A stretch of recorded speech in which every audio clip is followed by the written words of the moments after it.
As UN nuclear inspectors make a critical visit to Tehran, the White House says there's still time for diplomacy to work over Iran's disputed nuclear program.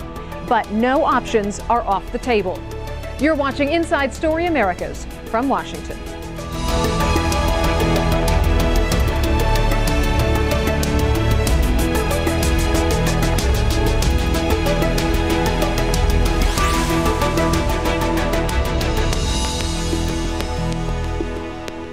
Thanks for joining us. I'm Lisa Fletcher.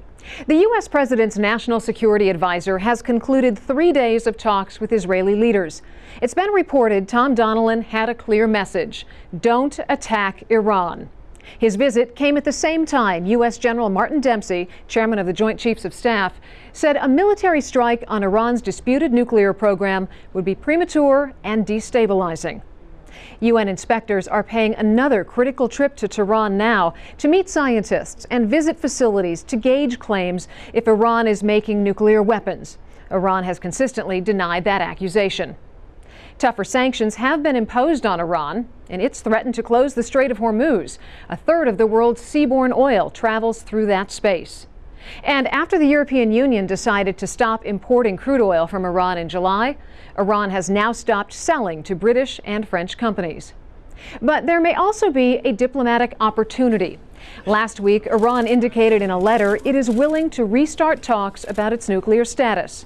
The White House spokesman has just said there is still time and space for diplomacy to work, but no options are off the table.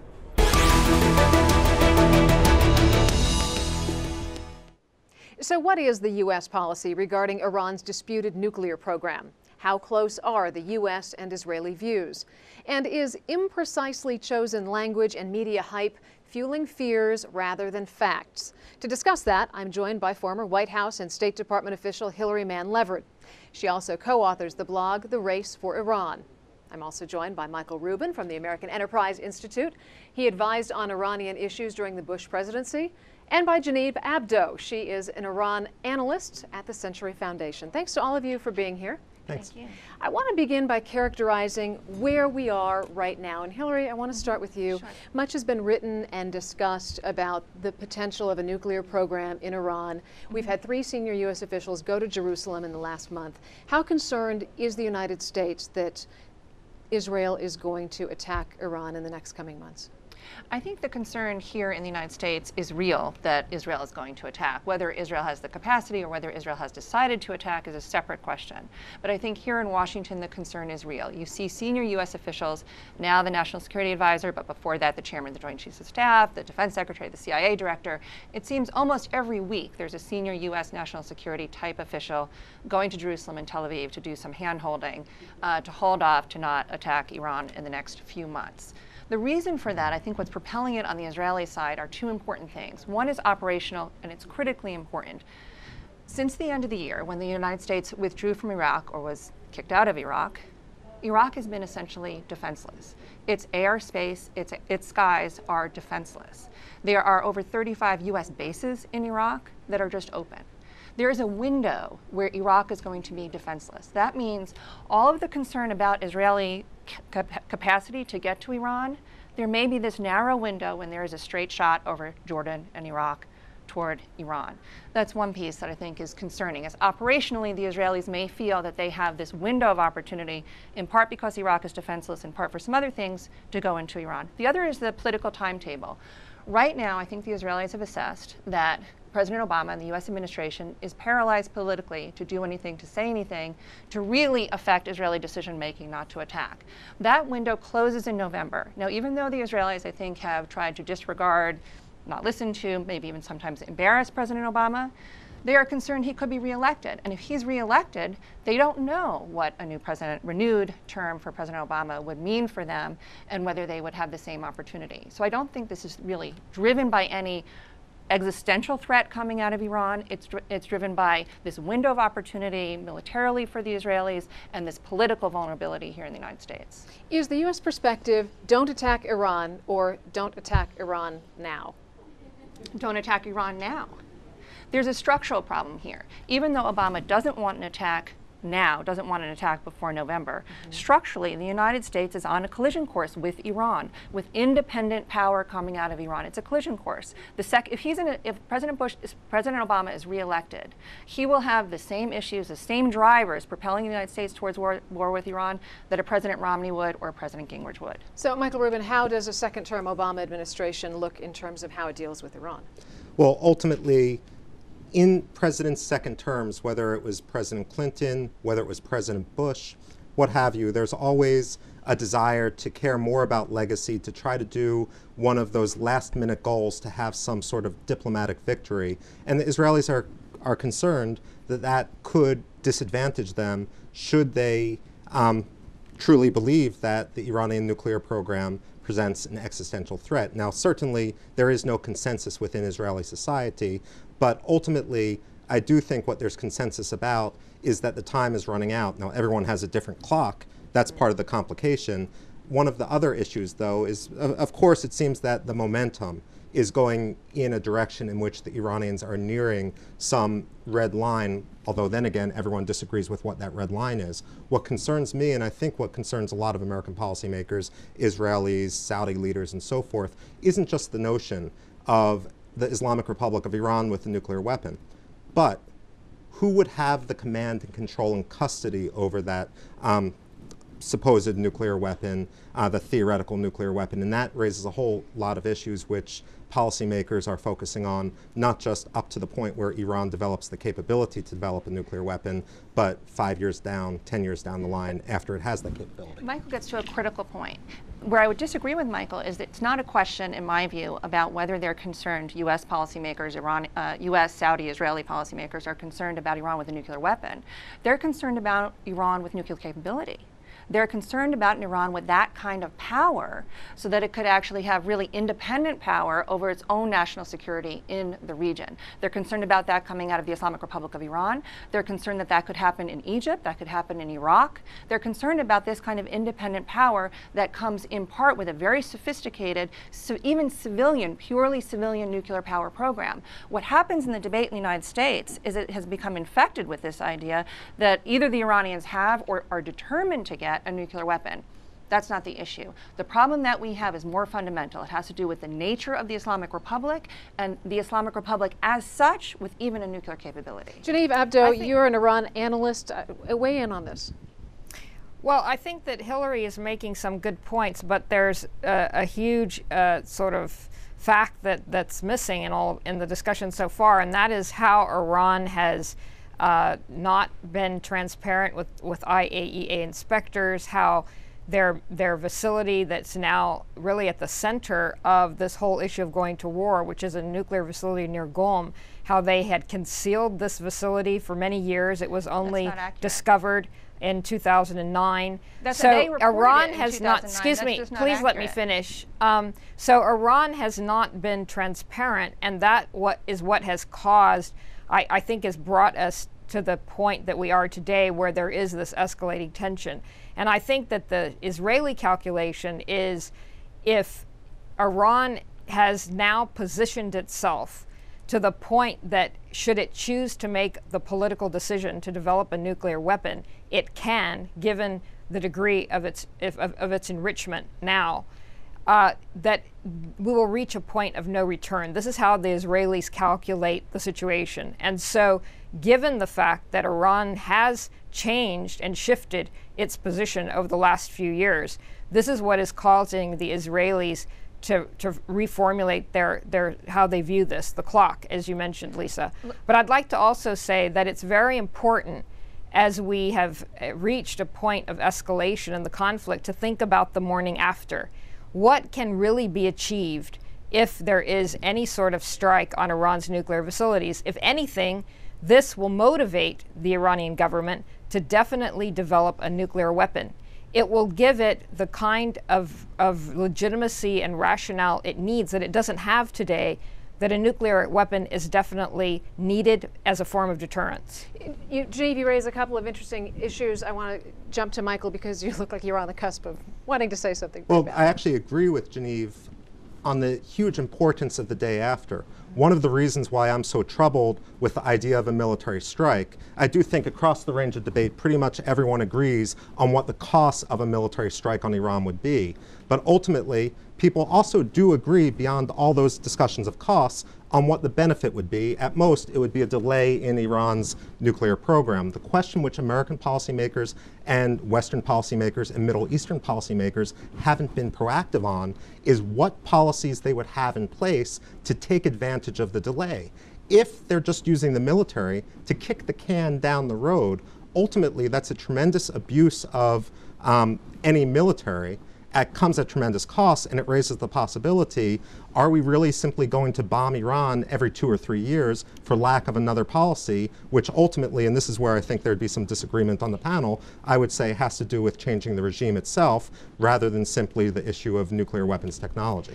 And let me come back, because there's a critically important point that just gets put out there and taken as gospel, that Iran has not been transparent and that Iran is determined to build nuclear weapons and has been, again, not transparent and somehow shady in its dealings. I was in the White House at the National Security Council working in the Bush administration for then National Security Advisor Condoleezza Rice in February 2003, when then reformist President Khatami talked about how they were going to mine and enrich their own uranium and open up their entire program to the IAEA to come in and do inspections. The then the head of the Mossad in Israel, Ephraim Halevi, flew through the night to get to Washington to plead with Condoleezza Rice to prevent the IAEA from going in 2003 to inspect Iran's nascent nuclear facilities, because he was afraid it would give it the good housekeeping seal of approval. But have you seen after that, from 2003 to 2005, Iran voluntarily suspended its enrichment activities and adhered to this additional protocol, which gives the international community through the IAEA really unfettered inspection into their programs. From 2003 to 2005, Iran adhered to this most strict standard and allowed these very intrusive inspections. At that point, not just now when they adhered to a lesser standard, but then when they adhered to this highest standard, there was no evidence at all, and there is no evidence today of any diversion into a military program. That time, and that no, because what they're claiming now is the intelligence that Iran must have been working on a nuclear weapon is from that period. Which is the negotiations and the solution that we can arrive at now. I mean, you can talk all you want about history, but right now we're on the brink of war, and I think it's important to talk about what the diplomatic and it's important to be accurate. It's no, history. To be accurate. Well, here's accuracy. On October 24th, 2011, Hassan Rouhani, who was Khatami's nuclear negotiator, gave a lengthy interview in which he basically said, what I was putting forward was just an opportunity for delay so that we could build up other aspects of our program. What he telegraphed in that interview was a lack of sincerity, and I would argue that the biggest problem with diplomacy, whether we're looking at it in the past or we're looking at it now, is there's absolutely no trust in the sincerity of a partner. What you should focus on is trust but verify. I agree. Don't trust anybody. Nobody's sincere. But then look at the trust but verify. verification. So what we should focus on is to get Iran back to the place where it was between 2003 and 2005, where it is adhering to the additional protocol, like Japan. We have no problem with Japan because Japan, in part, has a very different ideology in Japan. I was just going to say, Michael writes about a very interesting point here, which is if you assume that Iranians go into this with Western morals and Western values, and they look at diplomacy the same way, that you're going into a negotiation naive.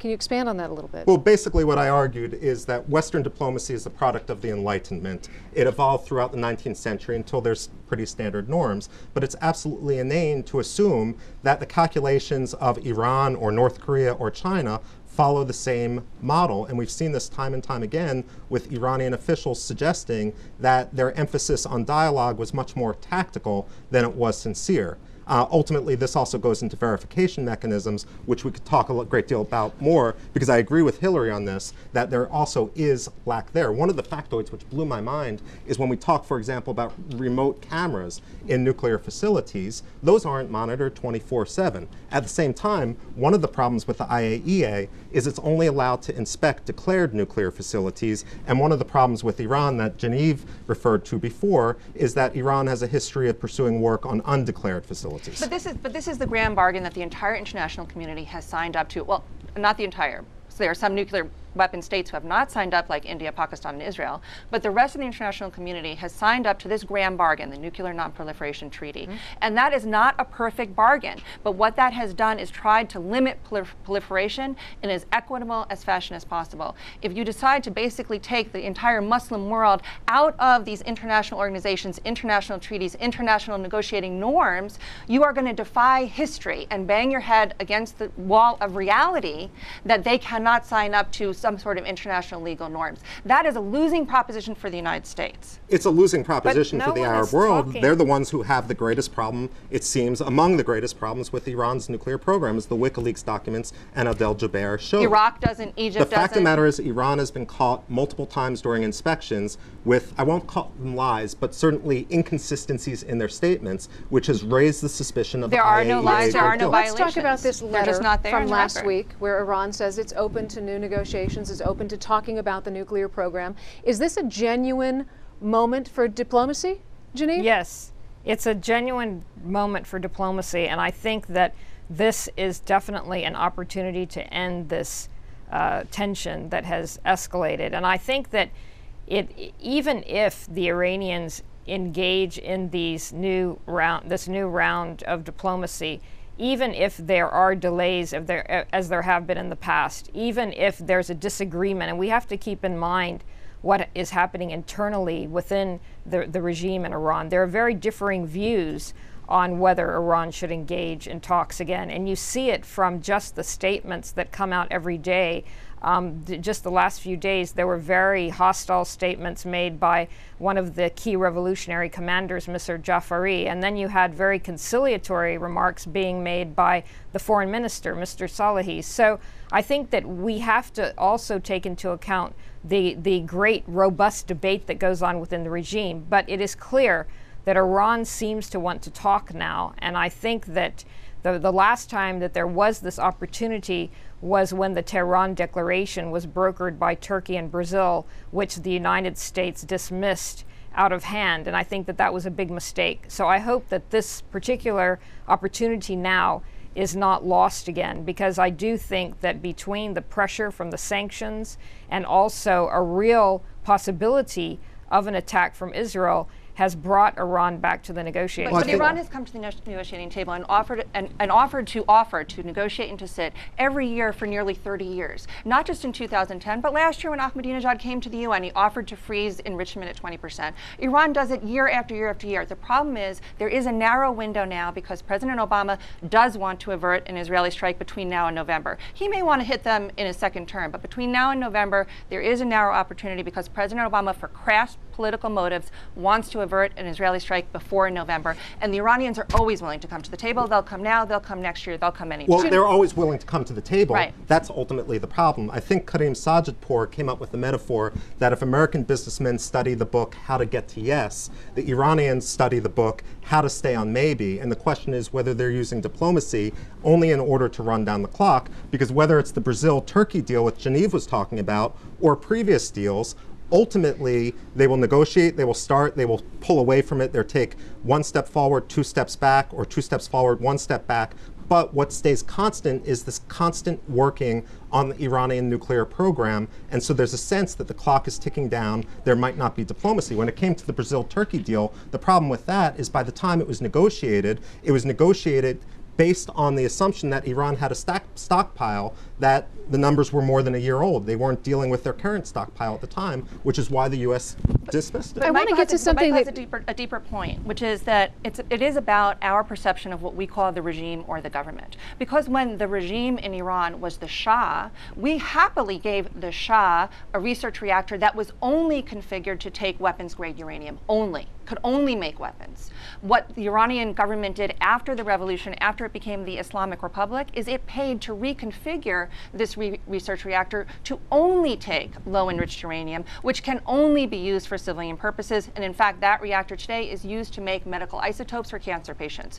So it does matter absolutely what we think about the government or the regime, because when it was the Shah, we were happy to do it. When it's Japan, we're happy to do it. When it's the Islamic Republic, they can't have it. Well, especially when there's multiple enrichment facilities which can take that 20% and add to it till you get to 94%. But your problem is not really with Hillary, that. Your problem is with the regime. I'll admit it's with the government. One of the the things that Hillary mentioned and Genevieve mentioned also are these contradictions and perceptions.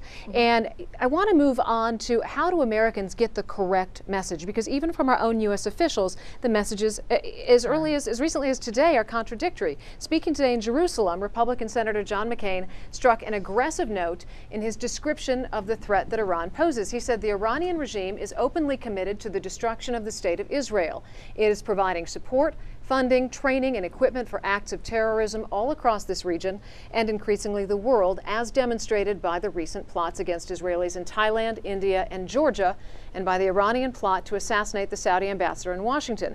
And of course, it is continuing to pursue a nuclear weapons capability. It is hard to see this as rational behavior, and I think he said rational behavior to contradict the chairman of the Joint Chiefs, who recently called Iran a rational actor. How do Americans make sense of this and come up with something that is not a misconception or a misperception? If I may, I think the broader problem is how do the Iranian leadership and those that would have the custody of any potential nuclear weapon think? Because the Americans have exposure to a wide array of media and so forth. But when it comes to those who are the so-called principalists, this faction surrounding Ahmadinejad, this faction which includes so many senior Revolutionary Guard commanders and this, perhaps in a way almost the supreme leader, they were isolated. During the years of their youth, they were on the Iran-Iraq war front. They don't have exposure to how others think. When we talk about dialogue of civilization, at the height of the dialogue of civilization in the year 2000, we gave Iranian passport holders 22,000 visas. They gave us 700 visas. And oftentimes, those who received the visa to Iran were not necessarily representing accurately what the American policy concern was. There is why a lot of things say publicly. Let me say, like President Ahmadinejad, what he has said on the nuclear program, because this never gets listened to, it's entirely dismissed. He says for strategic reasons, he looks at other countries or empires that have had nuclear weapons, the Soviet Union, Pakistan, and Israel. He cites those three in particular. He says what a nuclear arsenal did to those countries or empires, it destroyed them. It led the Soviet Union, Pakistan, and Israel to overreach in their own neighborhoods, to take aggressive invasionary policies towards their neighbors. The Soviet Union to invade Afghanistan, Pakistan to use Afghanistan as its playground, and for Israel to constantly bomb the West Bank and Gaza and Lebanon. He said it has fundamentally undermined the legitimacy of those countries, and the same thing would happen to Iran if it built nuclear weapons. Is that really a personality that's not been exposed, not reading, not understanding strategy? Does Qasem Soleimani agree with that, Hillary? Qasem Soleimani most certainly does not agree with it, and I argue that operationally, based on his statement, you have no way of knowing that. Yes, we do. Based on his statement, that is not accurate. You're taking Ahmadinejad's statements with sincerity. How come you're dismissing Hillary? How come everybody says that? You can't. It's illogical to take one person's statement and embrace sincerity and then dismiss Qasem Soleimani, a more powerful figure, the point is that as what it says completely about illogical. You're being thinking. inconsistent. Genevieve, weigh in here on the strategic thinking aspect of this that Hillary's talking about. I would if the volume could lower, but anyway, I think that, as I mentioned earlier, it's wrong to believe that the regime is monolithic and there aren't more rational personalities now running the state. However, back to your question, Lisa, about perceptions, I think that there is a disconnect between how the media has framed this period that we're in now and sort of what the views are of the Obama administration. If you notice in recent days, the statements that the State Department has issued in other parts of the administration, they're really trying to tone down the rhetoric because the perception in Iran and from all the information that I've received from people inside the country is that the leadership really believes a war is imminent. Khamenei has always believed that either the United States or Israel would attack would attack Iran. So it's almost become a self-fulfilling prophecy. So the regime is preparing for war. They're trying to prepare the population psychologically for war. And this is why it's so important here in Washington for the rhetoric to be diffused and for more voices of reason to come forward, because we don't want to get into a situation where Iran is convinced that they have nothing to lose and that they will be attacked and that that's inevitable. And so, if I may, let me disagree with this idea that you have 20 seconds. We need to I disagree with the notion that we need to lower the rhetoric, because fundamentally the problem inside Iran today is that they don't understand where American red lines are between the Bush administration and the Obama administration. They just don't agree. No, they simply don't understand, because we have given mutually exclusive. They don't want U.S. hegemony to dominate. We have allowed that is going to do it for our show. Thanks to all of you for a very lively discussion. Don't forget to follow us on Twitter and on Facebook, where you can find more information about the program. And we want to hear from you. Tell us what stories you think we should be covering. Send your emails directly to us at insidestory@aljazeera.net.